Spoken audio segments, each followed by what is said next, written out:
Buongiorno a tutti, diamo subito con la presentazione dell'autore e vogliamo sapere da te anche la tua formazione, la tua storia, la storia del tuo paese e quanto hanno influenzato la tua voce narrativa.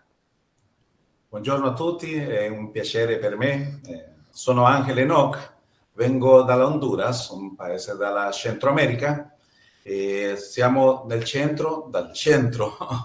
e, ne ho una formazione un po' diversa perché ho fatto un liceo tedesco, ho studiato elettronica, ho fatto anche il liceo musicale, quindi sono anche musicista.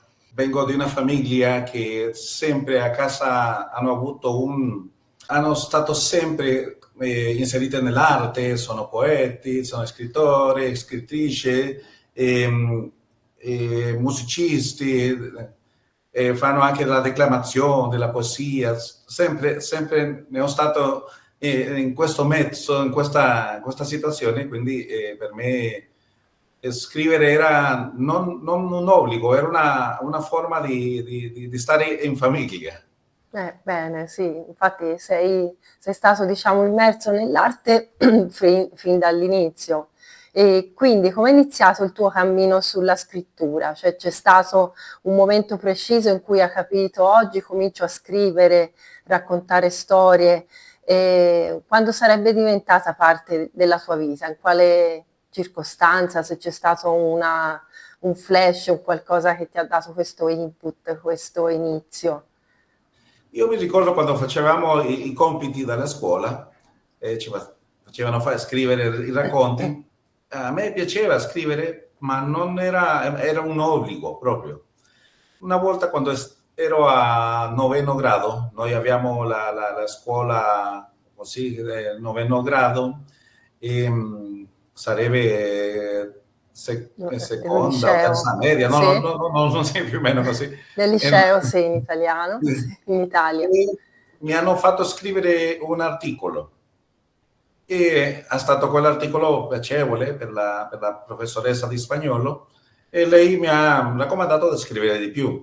Dopo di questo, essendo nella scuola, nel liceo di musica, abbiamo avuto un servizio sociale, abbiamo fatto un rapporto con il giornale della mia città, San Pedro Sula, dove abitavo, Mm.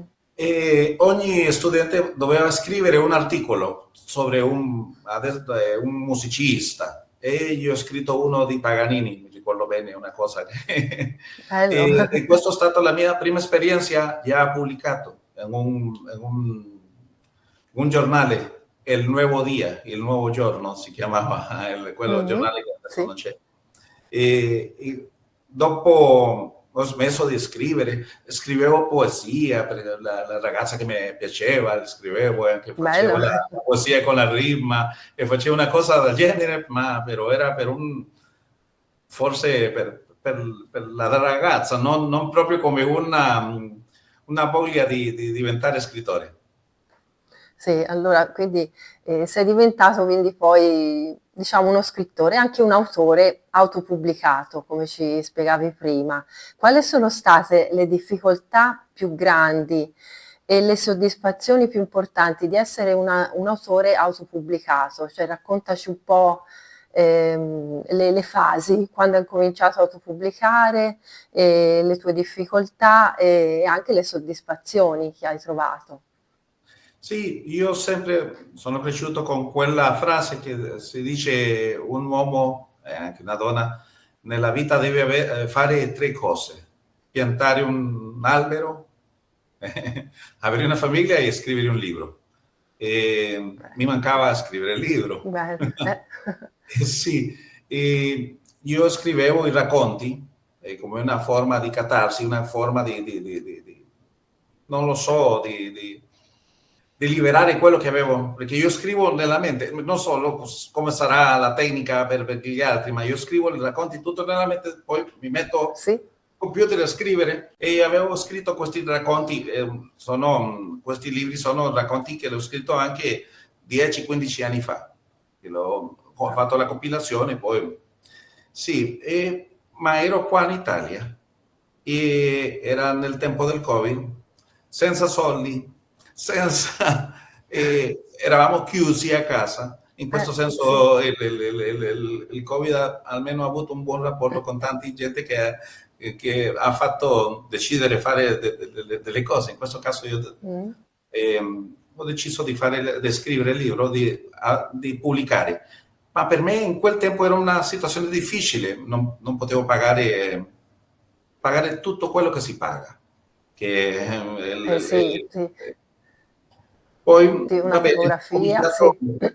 io lavoravo all'università, io ero professore nell'Università di Honduras, sempre controllavo delle tesi di laurea e scrivevo, facevo le tesi perché quando ho fatto il dottorato ogni classe doveva fare una tesi, quindi era una cosa Mm. che dovevo scrivere.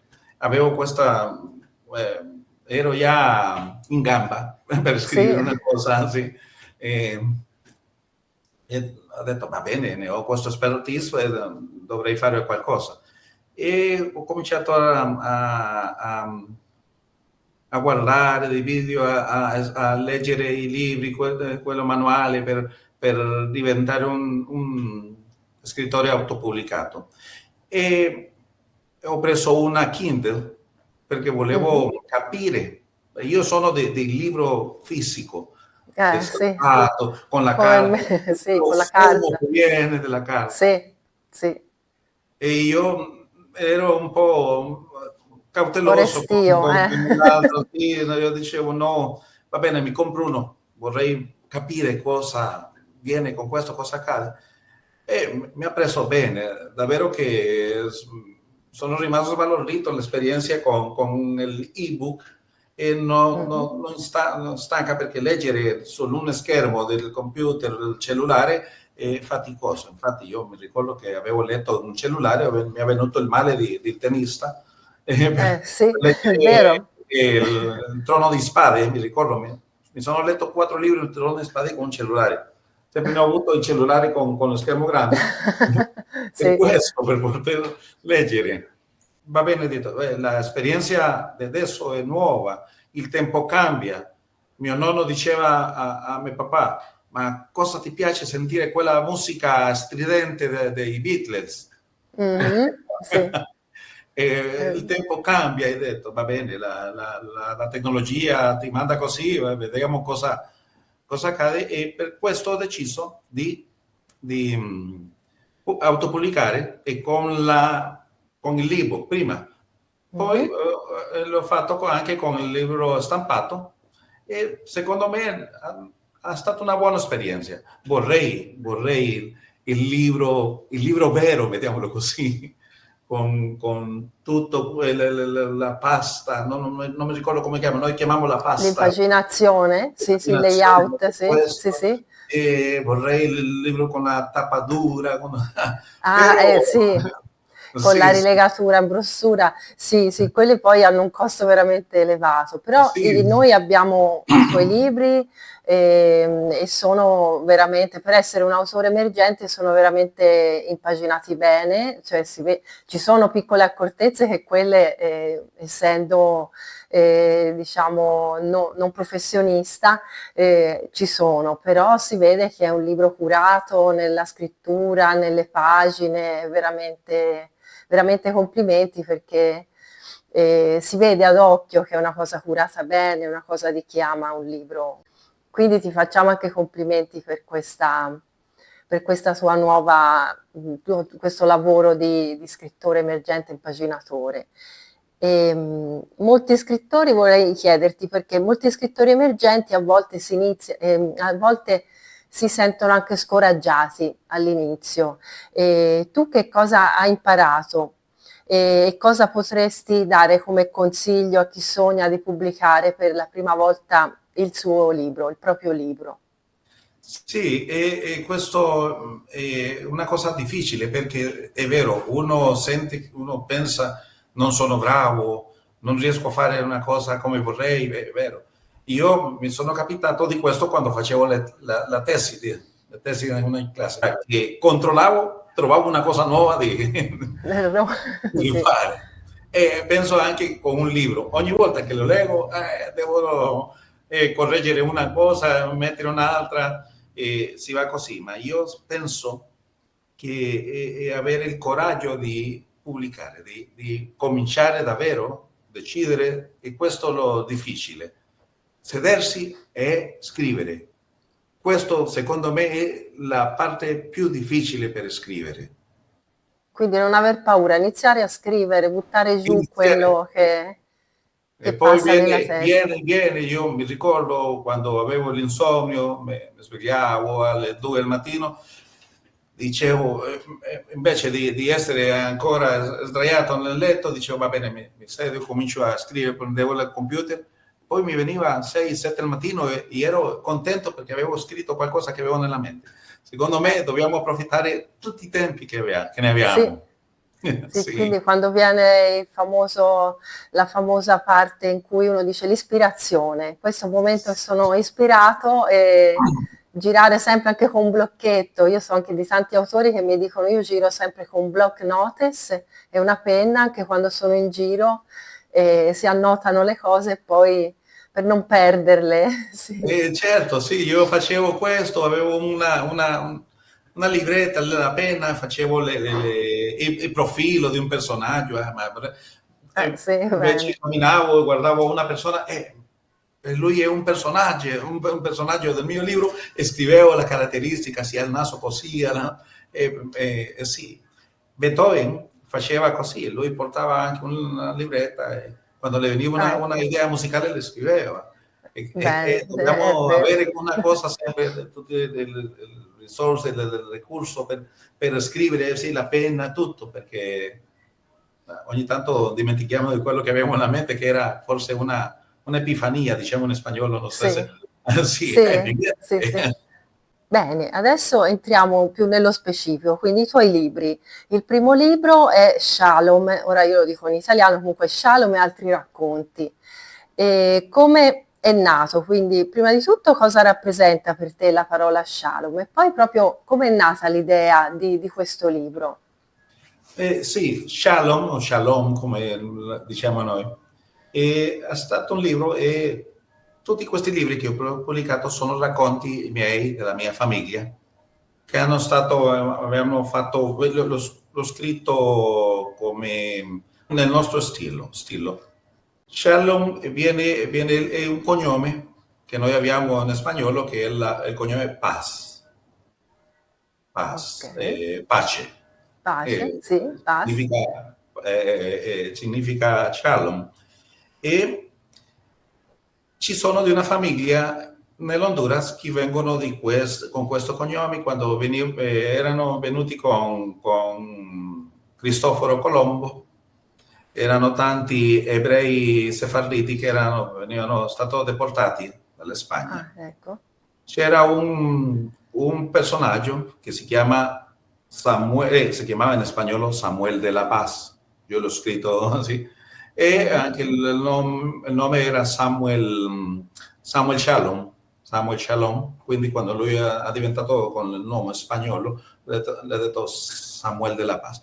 Ci sono ancora in Honduras quelli discendenti del mio paese e ci sono tante delle storie ricche, sono personaggi.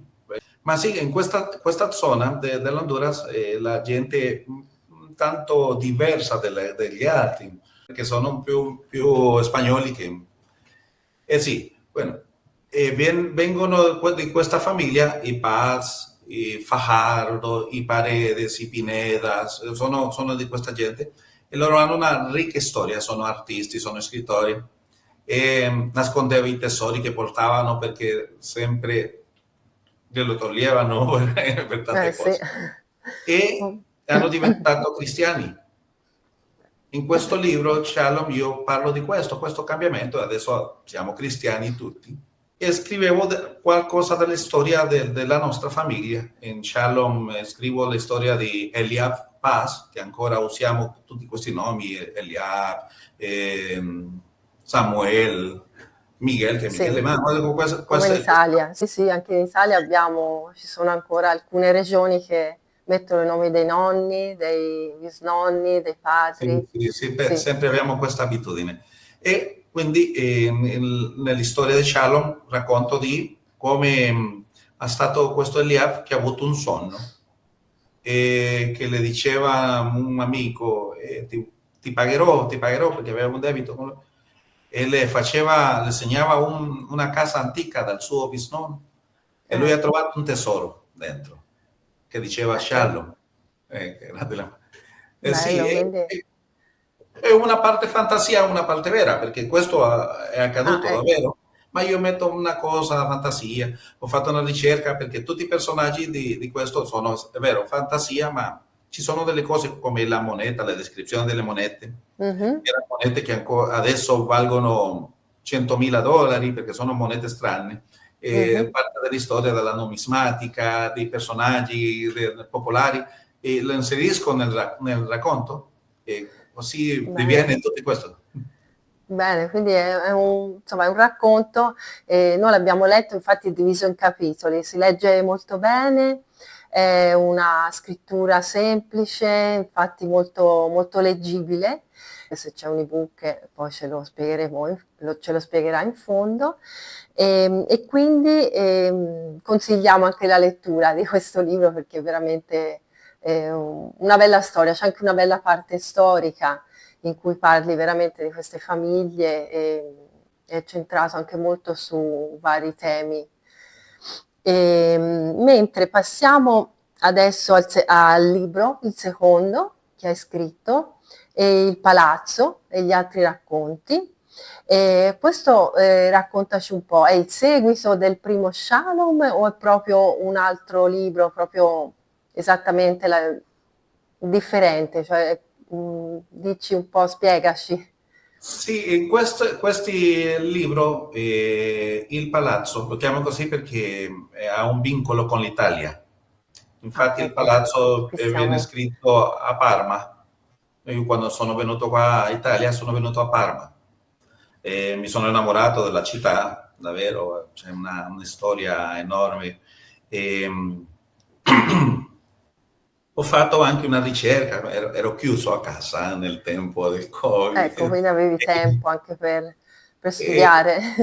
sì, e con il palazzo, e questo libro è collegato anche con l'altro libro, con Sherlock, perché ci sono ancora i personaggi che ho scritto prima, per esempio Eliab, che è Mhm. il personaggio, il protagonista, adesso in Sherlock non è protagonista, è solo un altro, un amico della protagonista, che Ah, le dà ecco. una mano, però sì, è parte, ci sono anche degli altri personaggi che vengono scritti qua, però come perché la famiglia è così, ognuno ha una storia da raccontare, e questo intendo fare Sì, nei libri.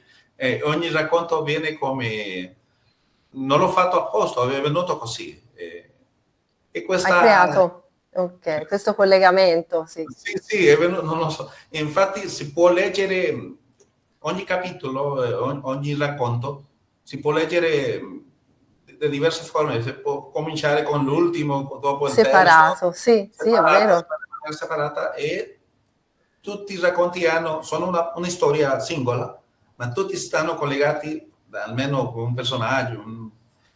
Ma sì, io racconto di questa signora che è venuta dall'Honduras per una situazione politica a Honduras, Mhm. in Honduras, è venuta a Italia perché lei era nipote di italiani, quindi lei era cittadina italiana nata all'estero.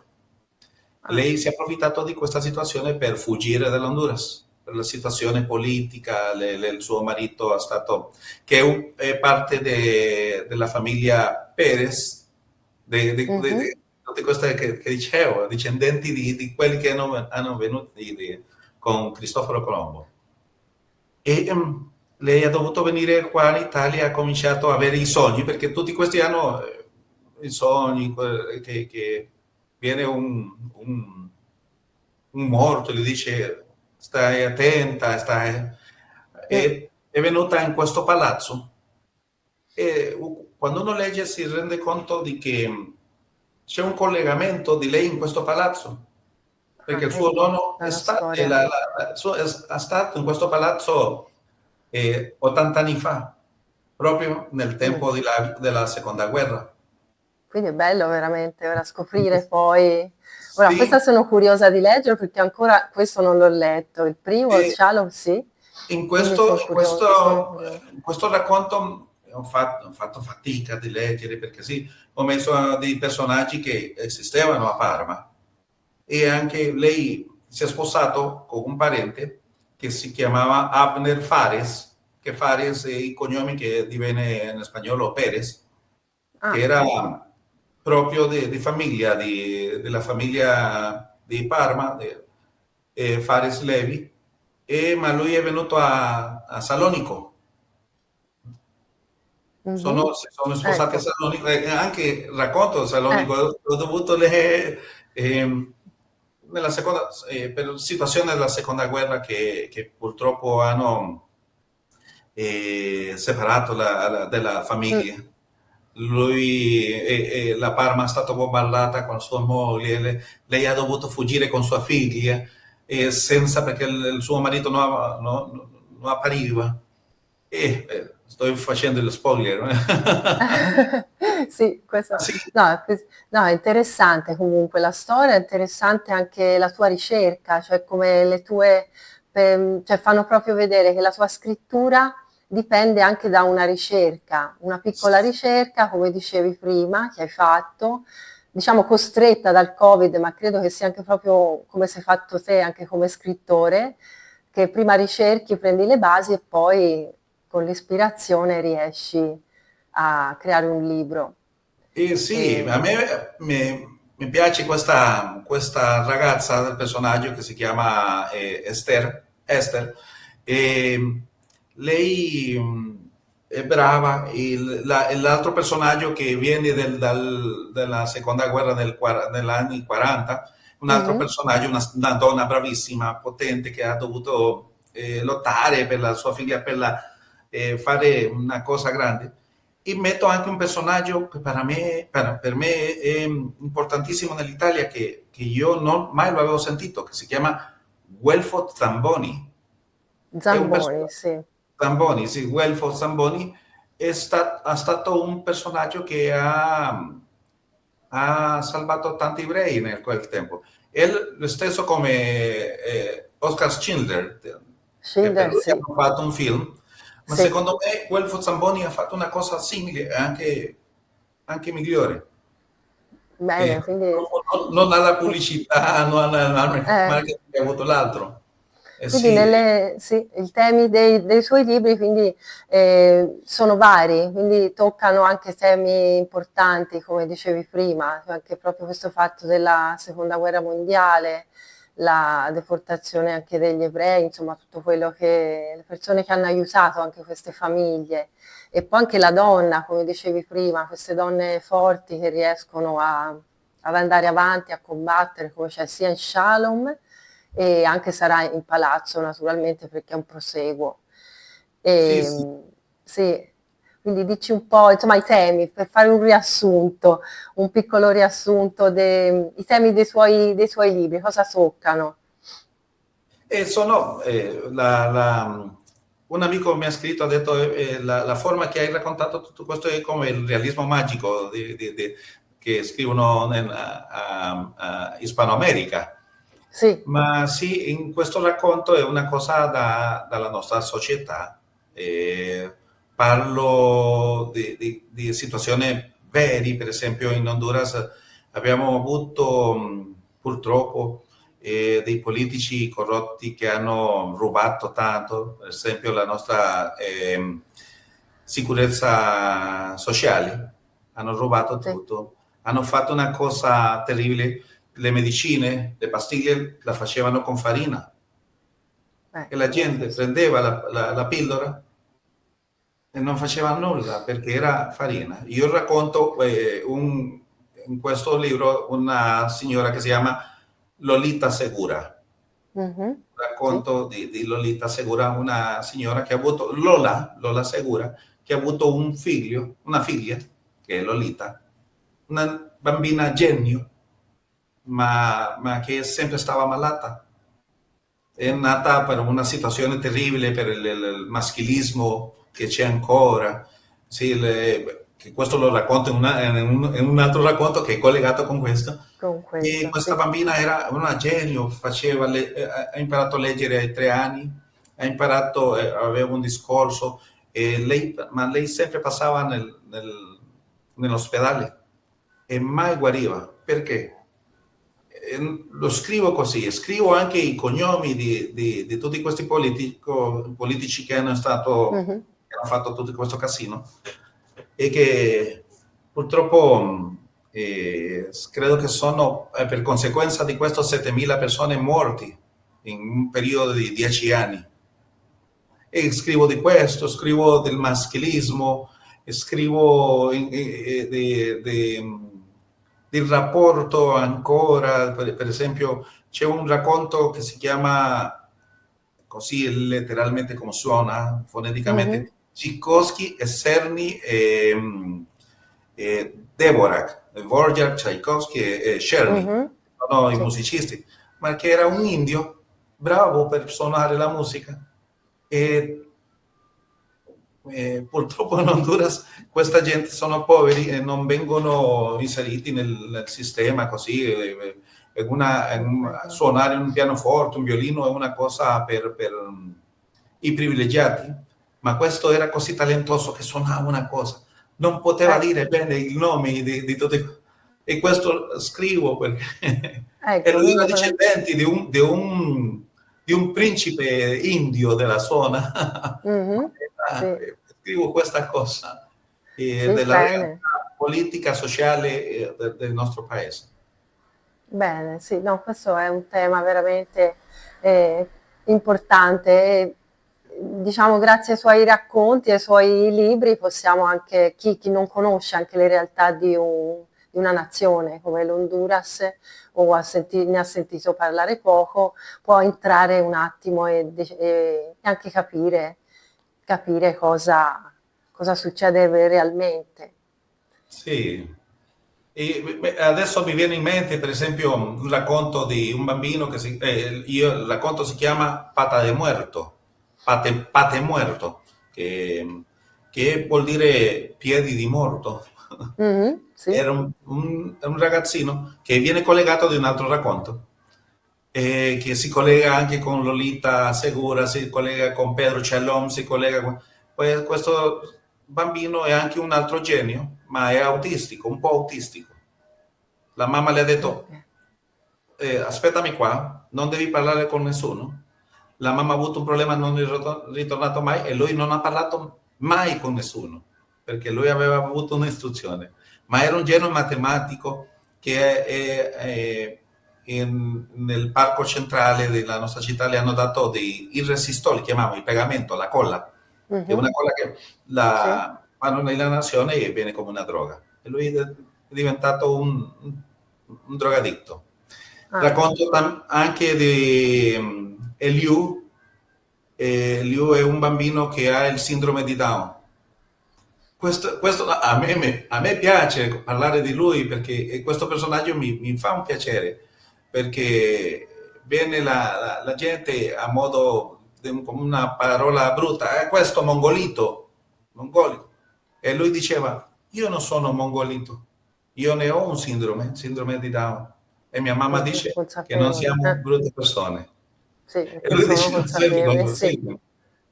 sì. Anche vorresti pubblicare anche in italiano i tuoi libri e presentarli anche in Europa? Raccontaci, come immagini questo passo nella tua carriera? Certo, vorrei essere pubblicato in un'altra lingua e soprattutto in italiano perché con questo libro Il Palazzo ha un vincolo con l'Italia proprio. Sì, io ho fatto qualcosa già, ho tradotto già uno, ma si deve fare il controllo. La traduttrice è ammalata, quella che ne ho la fiducia, perché esiste questo problema del soldi, ma che non è un problema perché se uno ha la voglia, uno cerca la forma di... Sì, E adesso che ho pubblicato, ne ho già avuto un risparmio con quello che ho guadagnato, quindi bene, potrei... quindi Io penso che l'artista, e adesso faccio uso di una frase attribuita a Beethoven nel film Amati Immortale, non so se è stato chiamata così, Sì, che diceva la musica, in questo caso sarebbe l'arte, la letteratura, tutto, è una cosa terribile perché proietta l'arte che uno fa, proietta al pensiero dell'autore. Il pubblico non ha un'alternativa, il pubblico va al pensiero dell'autore e credo che un autore ha la voglia di proiettarsi con suo pensiero e per questo l'arte è una cosa molto diversa dell'artigianato. L'artigianato è sì, popolare. Ci sì. sono degli artisti che pensano, scrivo una cosa, diventerò Stephen King, sarò ricco, miliardario, non lo so, ma pensa con la tasca, non pensa proprio con l'arte, perché l'arte trascende l'umanità, l'arte proietta.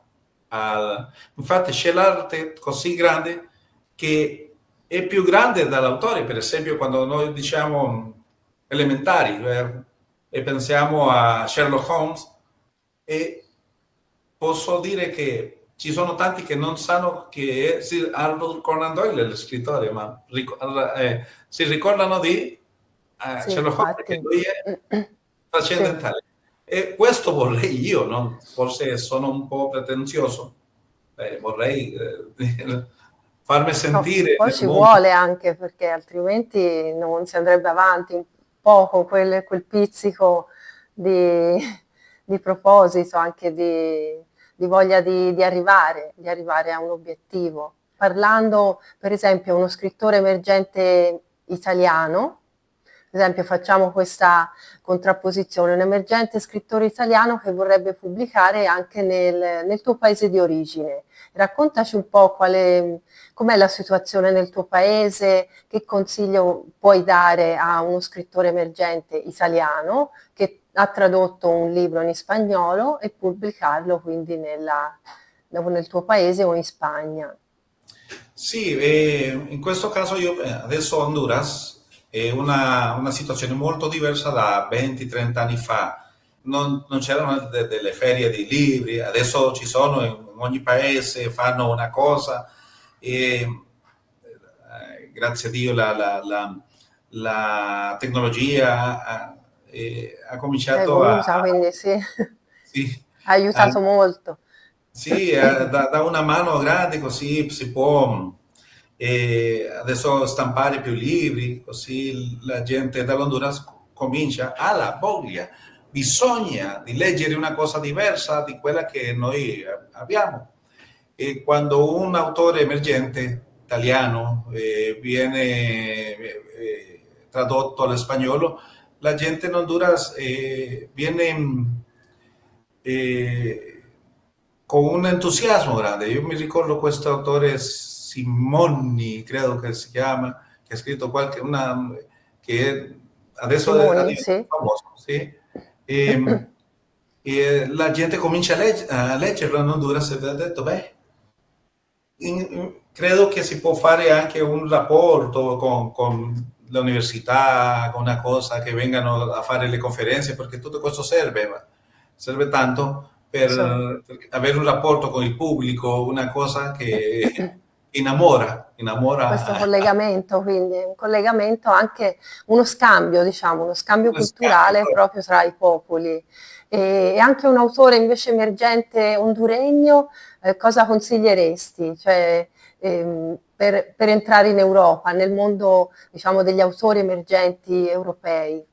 Sì, la stessa cosa, e penso che anche infatti io dico questo, lo dico con attenzione, i libri che ho pubblicato su Amazon ne ha avuto una venta più grande in Italia e In Spagna Italia, che anche nell'Honduras.